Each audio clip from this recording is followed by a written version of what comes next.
Hi friends, ఈరోజు recipe వంకాయతో చేసినటువంటి masala gravy curry. ఇది అన్ని రైసుల్లోకి చాలా బాగుంటుంది, అలాగే చపాతీ రోటీ వాటికి కూడా బాగుంటుంది. ఇది ఎలా తయారు చేయాలి వీడియోలో చూపిస్తాను. ముందుగా నా ఛానల్ మొదటిసారి చూసేవాళ్ళు లైక్ చేయండి, షేర్ చేయండి, అలాగే సపోర్ట్ చేయండి. ముందుగా మసాలా కోసము 5-6 ఎండుమిర్చి తీసుకోవాలి. ఎండుమిర్చిని ఇలా చిన్న చిన్న పీసెస్తో కట్ చేసుకోవాలి. అలాగే 2 స్పూన్లు ధనియాలు ఆయిల్ వేయకుండా ఇలాగే వేయించుకోవాలి. ధనియాలు ఎండుమిర్చి ఇలా వేయించుకున్నాక పక్క ప్లేట్లో పెట్టుకోవాలి. చిన్న అల్లం ముక్కని ఇలా పీసెస్గా కట్ చేసుకోవాలి.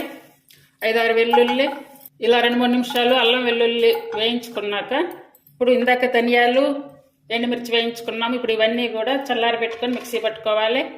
ఇప్పుడు మిక్సీ జార్ తీసుకొని వేయించుకున్నటువంటి ఎండుమిర్చి ధనియాలు అలాగే అల్లం వెల్లుల్లి అన్నీ ఇందులో వేసుకొని మిక్సీ పట్టుకోవాలి. కావాలనుకుంటే కొంచెం వాటర్ కూడా వేసుకోవచ్చు. చూడండి, ఇలా పేస్ట్ చేసుకోవాలి. స్టవ్ మీద బాండే పెట్టుకొని కర్రీ చేసుకోవాలి. స్టవ్ వెలిగించుకొని స్టవ్ మీద బాండే పెట్టుకొని 2 టేబుల్ స్పూన్లు ఆయిల్ వేసుకోవాలి. సన్నగా కట్ చేసుకున్న ఆనియన్ ఒకటి, 1/2 స్పూన్ సాల్ట్, 2 రెమ్మల కరివేపాకు అవన్నీ కలుపుకోవాలి. 1/2 స్పూన్ పసుపు, ఉల్లిపాయలు ఇలా వేయించుకున్నాక కట్ చేసుకున్న 2 టమాటాలు వేసుకోవాలి. టమాటాలు బాగా మెత్తగా అయ్యే వరకు ఉడికించుకోవాలి. ఒక 5 మినిట్స్ ఆన్ మీద పెట్టి తర్వాత సిమ్ మీద పెట్టుకుంటే బాగా మెత్తగా ఉడికిపోతాయి. టమాటాలు ఉడికే టైంలో వంకాయలు కట్ చేసుకోవాలి. వాటర్లో సాల్ట్ వేసుకోవాలి. వంకాయలు బాగా సన్నగా కట్ చేసుకోవాలి. చూడండి, ఇలా సన్నగా కట్ చేసుకోవాలి. టమాటాలు ఇలా మెత్తగా ఉడికించుకున్నాక 2 స్పూన్లు శనగపప్పు తీసుకొని ఇలా నానబెట్టుకోవాలి.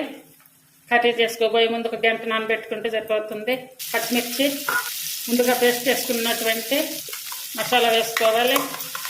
మసాలా పట్టుకున్న జార్లో కొంచెం వాటర్ వేసుకొని ఇందులో పోసుకోవాలి. ఇది మిడిల్ ఫ్లేమ్ మీద పెట్టుకుని ఒక 5 మినిట్స్ ఉడికించుకోవాలి. ఇలాగే చూడండి, అల్లం వెల్లుల్లి మసాలా అంతా కూడా ఉడికి మంచి స్మెల్ వస్తుంది. ఈ టైంలో క్రీమీగా చేసుకున్నటువంటి పెరుగు వేసుకోవాలి. అంటే 1 కప్పు వేసుకోవాలి. పెరుగు వేసుకున్నప్పుడు ఆన్ మీద పెట్టకుండా సిమ్ మీద పెట్టుకొని ఉడికించుకోవాలి. పెరుగు కొంచెం పులుసుని పెరుగు తీసుకుంటే బాగుంటుంది. వేసుకున్న కొత్తిమీర వేసుకొని ఇలా కట్ చేసుకున్న వంకాయలు కూడా వేసుకోవాలి. అంటే కొంచెం గ్రేవీగా ఉంటే బాగుంటుంది కర్రీ. ఇందాక సాల్ట్ కొంచెమే వేసాము, చెక్ చేసుకొని కొంచెం వేసుకోవాలి. వంకాయలు వేసుకొని వాటర్ వేసుకున్నాక ఫుల్ ఆన్ మీద పెట్టుకోవాలి. చూడండి, ఫుల్ ఆన్ మీద ఒక 10 మినిట్స్ ఉంచాను. ఇప్పుడు సిమ్ మీద పెట్టుకుని మూత పెట్టుకొని ఒక 5 మినిట్స్ ఉంచుకోవాలి. కర్రీ అంతా రెడీ అయ్యింది. కర్రీ అంతా ఇలా దగ్గర పడింది. ఇప్పుడు స్టవ్ ఆఫ్ వేసుకోవాలి. ఈ వంకాయ చేశారంటే పలావ్ రైస్, రోటీ, చపాతీ అన్నిటిలోకి చాలా టేస్టీగా ఉంటుంది. అందరు ట్రై చేయండి. గ్రేవీ తక్కువ ఉన్నటువంటి మసాలా వంకాయ curry. Thank you for watching. వంకాయ మసాలా కర్రీలోకి కాంబినేషన్గా ఇప్పుడు లెమన్ రైస్ చేయబోతున్నాను. ఈ రైస్ని మనకి కావాల్సిన వరకు తీసుకోవాలి. ఇప్పుడు ఒక 1/2 గ్లాస్ అంత రైస్ ఉంటుంది. ఇందులోకి కాయలు ఇట్లా లెమన్ జ్యూస్ తీసుకొని ఇందులో కలుపుకోవాలి. అలాగే కొంచెం సాల్ట్ కూడా వేసుకోవాలి. లెమన్ జ్యూస్, సాల్ట్ 2 బాగా కలిసేలా కలుపుకోవాలి. ఇప్పుడు ఈ రైస్ని తాలింపు పెట్టుకోవాలి. స్టవ్ మీద పోపు పాత్ర పెట్టుకొని ఆయిల్ వేసుకోవాలి.